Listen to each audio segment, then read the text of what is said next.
You're listening to Adesope Live, the Afrobeats Podcast. Welcome, ladies and gentlemen, boys and girls, to another edition of Adesope Live, the official Afrobeats podcast, here at the 3 Music TV studios in Accra, Ghana, where we're sitting, chilling, and enjoying ourselves, breaking down the hottest topics in Afropop culture and speaking one-on-one with some of the superstars making things happen out here. As always, I appreciate the subscriptions, liking, comment, sharing. We appreciate the elevating of the brand and the platform, which gives us a voice to empower ourselves and put ourselves in positions without having to wait for anybody. Now, joining me in the studio is a superstar out of Ghana, Accra to be exact, the west side of Africa, Gold Coast, in other areas. This is one of the boys that's completely tearing up the continent when it comes to Afrobeats and Afropop music. They know him as a ladies' man. Mm-hmm. They know him as a singer-songwriter. Mm-hmm. They know him as a performer. They know him as a personality. They call him Sugar. Some people call him Sugar Daddy. Ladies and gentlemen, it's my brother, the KiDi. This introduction is worth £1 million, please. This introduction is serious.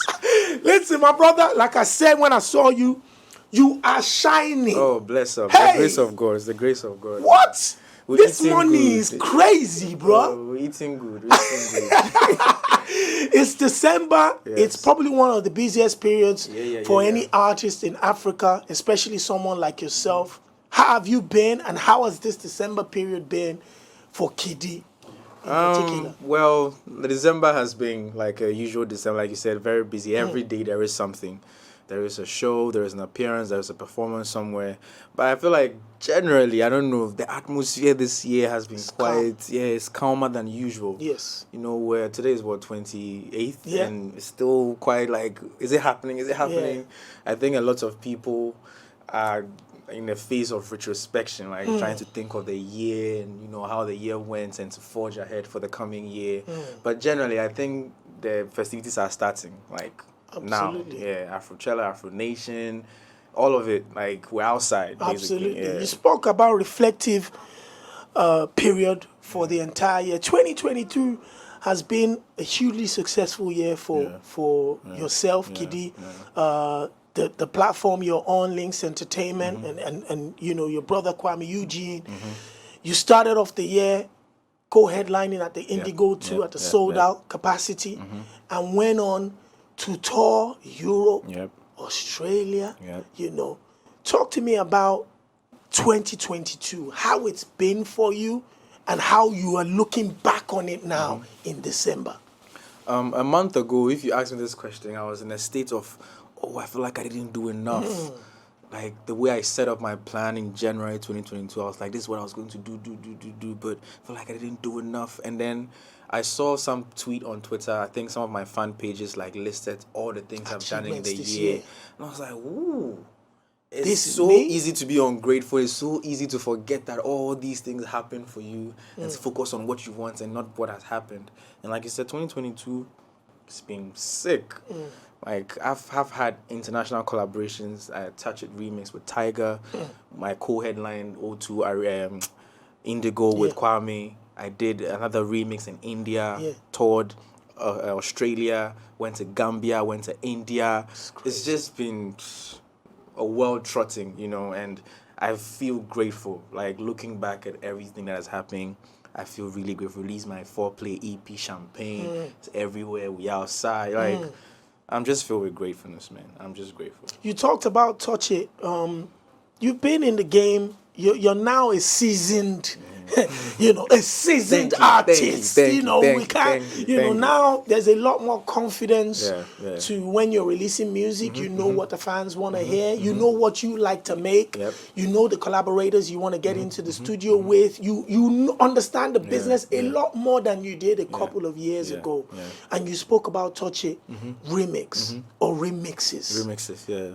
Talk to me about that record and the strategic partnerships you as an artist and your label as a platform have, why you decided to go where you went to with those remixes. So Touch It, it's been a blessing to me for my life, my career, my entire team. you know, because it's taking my name, my sound to different parts of the world where, like, you know, think places that were just dreams in my head. And because of its international success, we felt like it's always crazy when people say, oh, why would you go remix the song? The song is already big as it is. I'm like, bro, yes, it's big. It's being heard by what? Let's say 100 million people. There's another 100 million who haven't heard it. There's 200 million people who haven't heard it. And the song still can spread to like various corners of the world, you know. So that informed the first remix with Tiger. Amazing legend. Like, I've been listening to Tiger since I was in high school. Rack City, when Rack City dropped, I was in high school. So to have the privilege to be on a song with him in a video, mind-blowing. It's done amazing. Still put my name in different parts of the world. Absolutely. It happened to go platinum in India as well. I was like, ooh, this is my first time my record has gone platinum, you know, and to think of a country like India, I didn't even dream of it.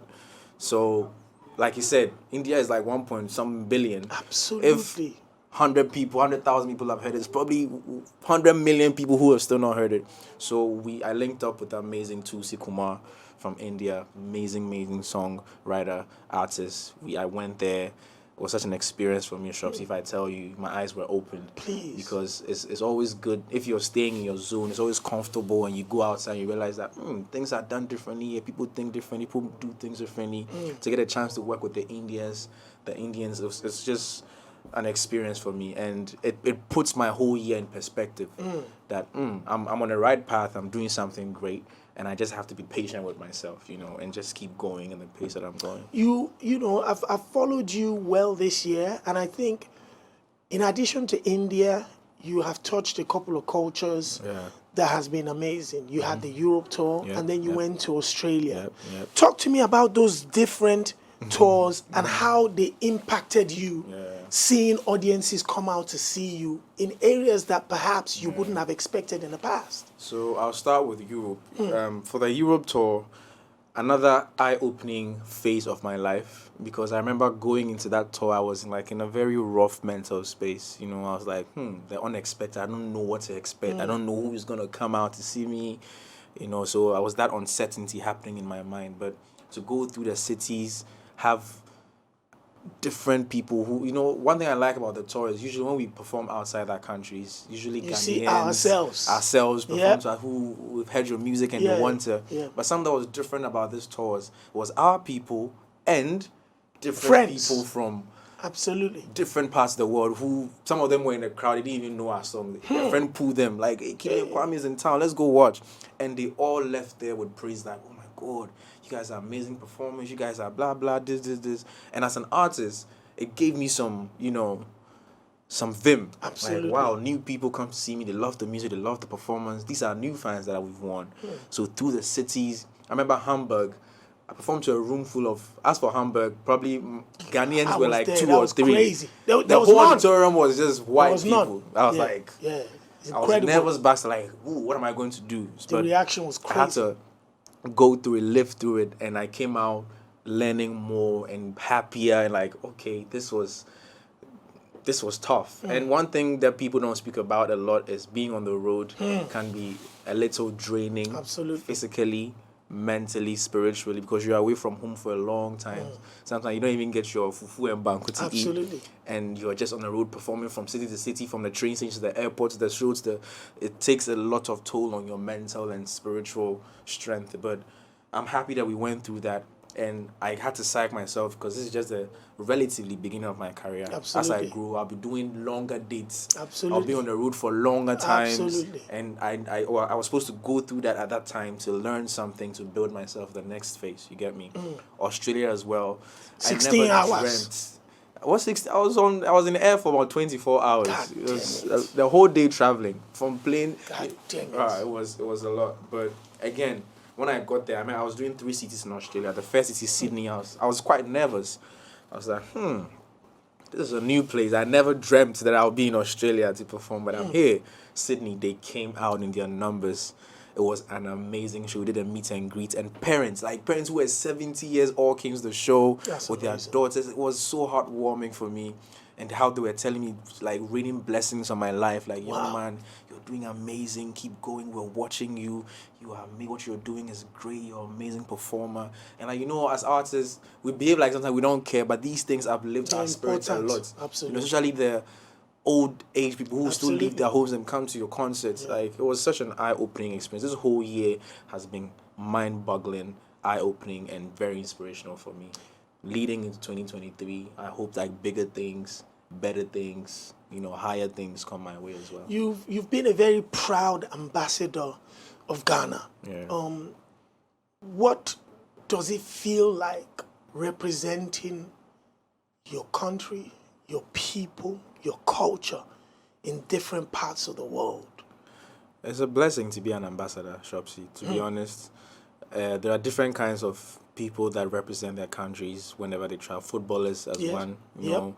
You watch the World Cup where everybody is proud and I'm from this country, I represent, I'm playing for this country, and it feels good. Same way we feel as artists. If I go into any space, I think next year I'm performing in a festival in Germany, and I was looking at the lineup, all white people. I'm probably the only black person in the lineup, and I was like, this is a proud moment for me to go and even in the midst of represent and let them know where I'm from. Let them know that, listen, this boy is from Ghana, West Africa, and this is what we do. This is what we have, And it's just a blessing for me, to be honest, to be able to have strength and good health to go out there and just sing, to just perform, to just make people happy, because the stage is my happy place, and whenever I get the chance to be on stage, I take it for granted. It's obvious that you enjoy yourself on stage. You talked about the Hamburg audience. I was there. It was completely all white. A lot of old people were also sitting upstairs, but you managed to entertain and get an ovation from the crowd at moments that you probably didn't even plan for them to stop you from performing at, which was great for me to see. Now, this year, with the success of Touch It Remix, and you've had the album in the past and stuff, you dropped a EP towards the later part of the year. Foreplay. Was that part of the plan, or you just felt that the fans deserved a little something? That's exactly what it was. I've been in the process of recording my next album, but obviously the album won't come immediately. So I was like, as an artist, I don't like leaving the fans starving for too long. I was like, while I work on the album, let me just give them something, to hold on to. And I was about to go on tour in Europe, so it was like, something for them to enjoy. So I had like Champagne on there, I had Habibi on there, and those songs were just put out Foreplay, and like the name says, Foreplay. So it was the Foreplay before leading to the main course. album. Yeah, so the album, hopefully, God willing, comes next year, and that's what Foreplay is. Well, Foreplay, you are known as the ladies' man. It is it is not a hidden fact, and you choose your words carefully. You always play around your relationship with women, the lyrics to your songs, title to your songs. How has this impacted your personal romantic life? The fact that you're seen as this sex symbol, lover boy type of situation. Obviously, the human being, the person, KiDi, probably might be different from that. Am I wrong? How has it impacted your life? I can sit here and concoct lies and try to say nice things, but I don't lie to you. The truth is just one. It is hard. It is hard. Like, you meet a woman and you're obviously interested in her. You're trying to, get to know her. And they write you off. They write you off because, you're KiDi. You probably have a million girls hitting your phone and you don't have time for me. I was like, bro. I remember I was dating this girl a couple of years ago. It was just, and immediately we started dating. I had to travel to US, and then I came back and I had to go to Canada. She said, I can't do this. I can't do this. Like, I can't. And I don't blame them. For me, my work comes first. Absolutely. It's my job first, because that is my passion. That's what I want to do. Like, I have goals, I have dreams. Obviously, one day, I definitely want to settle down, have a family, but now it is hard. Women, and, everybody's psyche is changing now. Men, women, everybody. So it's quite hard. It's quite hard to be in this state, be sugar daddy, and then still have, like, a woman who come and understand That your is position, your work, and the dynamics of certain things. Sometimes you have to do. Yeah, it's you a have lot. to let women touch you anyhow and feel the six pack. Not anyhow, but like Anyhow, I saw it, man.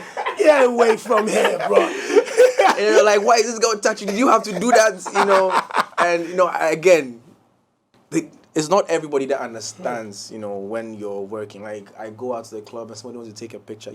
That's their experience with you. Whenever anybody meets you for the first time, that's what they'll remember you for the life. rest of their life. Yes. So I'm always like in a position to give people an experience when they meet me. I want to be nice as possible because that's how you know me. So maybe somebody wants to take a picture. I'm like, oh. So I put my hand around their shoulder. Yeah. They feel like, oh, KiDi touched like, me. It was nice. Yeah. But if you're dating someone, it's like, you didn't need to put your hand on their shoulder. You could have just stood there. Standing like a police officer. I'm like, you won't get it because you're not in there. I get it. Sometimes it's not necessary. Yeah. But I also want them to feel good. Absolutely. It's not just about the music. They have to meet the person. Absolutely. For people to come to your shows, sometimes it's not just about your music. No. You need They to have to like the connect with person, that the person. personality, you get me? So it's very important to also build a good personality outside of the music. Absolutely. An important part of you, especially recently, that you've been more comfortable sharing is you being a proud father. Yeah. Talk to me about that position of being a father, first of all, keeping it as best as you could from the world, and now being very confident to show that handsome young man who definitely looks like his mother, by the way. I just wanted you to know. Chelsea! But there's a sense of confidence and pride that I see in you anytime when you share little clips of that intelligent young boy. Talk to me about that. Like you said in the beginning, I was quite, I was like, nah, I don't want the world to, and I think it was relatively the beginning of my career as well. I didn't want anything to come and ruin. You won't be judged. Yes. People like to beat about the bush about this, but I come from a very judgmental part of the world. Africans, Ghanaians. No. If you are not married and you have a child, there's a way people see you, know. So at the beginning, I was like, if I bring this out, people are going to like crucify me. Look at this boy, you just came. No, you've gone to give birth. Like, who do you think you are? So I had to keep it under wraps for a bit. But it got to that time where like, I wanted to do stuff with my boy. I wanted to hang with him, go out, enjoy ourselves without that, pressure of hiding. It's a lot. It's a lot of responsibility. So I was like, you know what? Whatever will happen. It's a blessing for me. It's a blessing in our family. Absolutely. It should be a blessing to be able to share our blessing with the world. So I just came out with it. And like you said, he fills me with the utmost pride every time. I could be sad, I could be down. All I need is just hang with Zane and I'm okay. He'll make me laugh. His stories from school. It's just, Does he know that his dad is KiDi? Listen. Or he just knows daddy? At a point, I had to even stop him. At a point, when you ask him, what's your name? He says, my name is Zane. KiDi Ba. KiDi Ba means KiDi's son. I'm like, why would you introduce yourself as that? Just mention your name, man. With the program. Like, and right now, when I go anywhere with them, sometimes I will wear like a mask and try and disguise and hats. But they'll see him and say, Zane. And you look at that's KiDi. So they use him to know because he's everywhere he goes, he's known. Like, he's like, oh, that's KiDi's son, Zane. But it's like you said, it's a blessing. It is a blessing. I just pray for guidance and strength to continue to guide his growth. Absolutely. For him to become an amazing man in the future. I know a lot of women have lined up for him. No. People who have not even given birth. Guaranteed. My daughter will marry your son. I'm like, okay.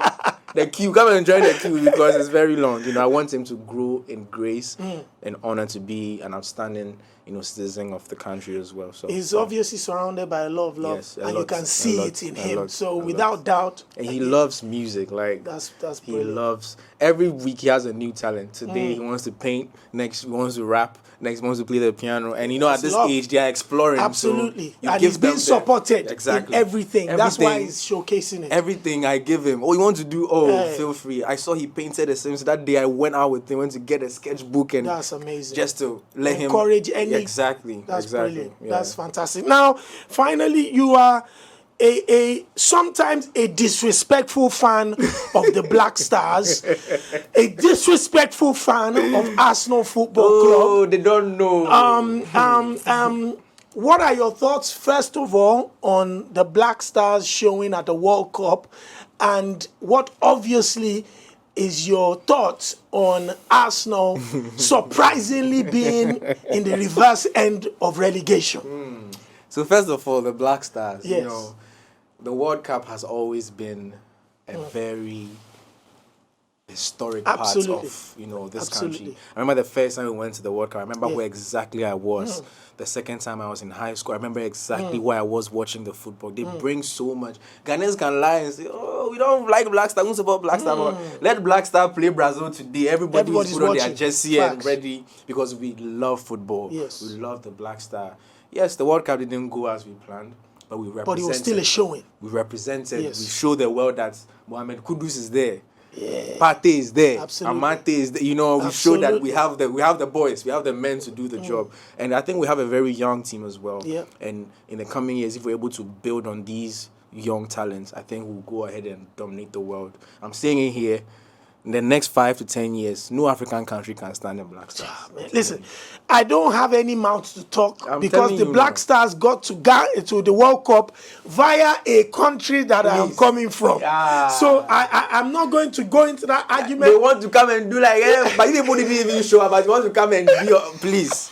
And obviously now... Let me tell you, we didn't want to support you. I at know, the you beginning. know you didn't. You But- didn't support us. No, but we had no choice. Because Africa... And then it's West Africa. Yep. This one is, listen. It's us. Listen, we at are the end one. of the day, it's us. We can bickle and fight, and when we finish, we are brothers. We are still one. we. Nobody can talk to us. Yep. It's us. It's us. So Very. listen, it was fantastic. Like you said, it was a showing for Africa. I Yep. think Ghana represented the Very, young very talents. much.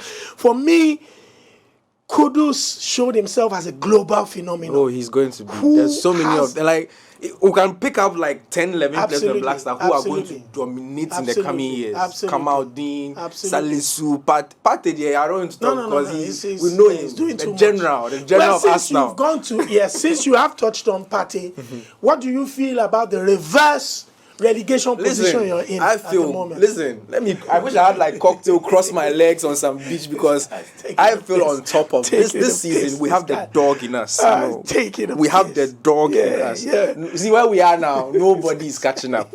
You know, when the season started, we're like, this year the goal is top 4, but now the goal is no more top 4. The goal is to take the ground. Talking trash. Please. Yeah, do you know what I've done now? Previously, I used to wait for Sky Sports and Twitter to know what's happening to Arsenal. Now you Nowadays, find it on my it's KiDi you page. find it. Anything else that you find it on my page. Ridiculous. Have you gone into the studio to record that you're focusing on Arsenal? I need to speak to Links.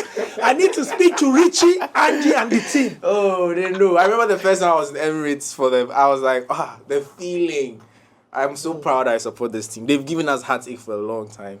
But now they're doing well. we found a team. Absolutely. We found a squad. You know, if you look at the team we have now, at the end of the season, it will be such a hard job to pick the player of the season. Absolutely. Because Everybody turned everybody up. is turning up, you know. So I'm proud. I'm proud Arsenal fan. Listen, well, I wish you guys the best of luck. Arsenal has definitely surprised the entire world. Yes, The youthfulness and the desire to play Champions for the League coach. were coming. Yeah, they're coming. But, you know, secretly, I still want you to fail bitterly. You see, whatever they want us to fail, God no go allow us. So we will keep winning. but more This Man U fans, that's how they are. Oh.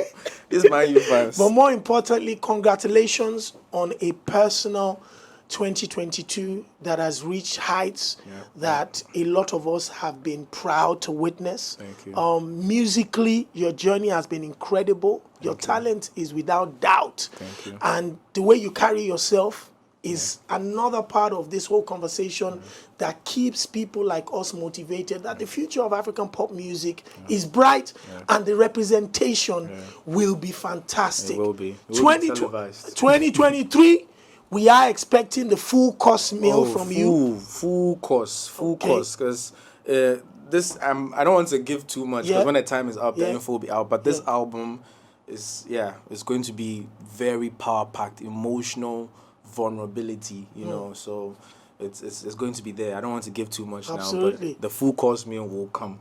And I'm looking forward to that full course meal and the conversation we're going to have then. Ladies and gentlemen, it is Sugar, aka Sugar Daddy, aka the ladies man, aka Ghanaian ambassador, aka the Black Star representative, aka on top of the league. That's now. Come on, you got it. Thank you. The Afrobeats Podcast. Right.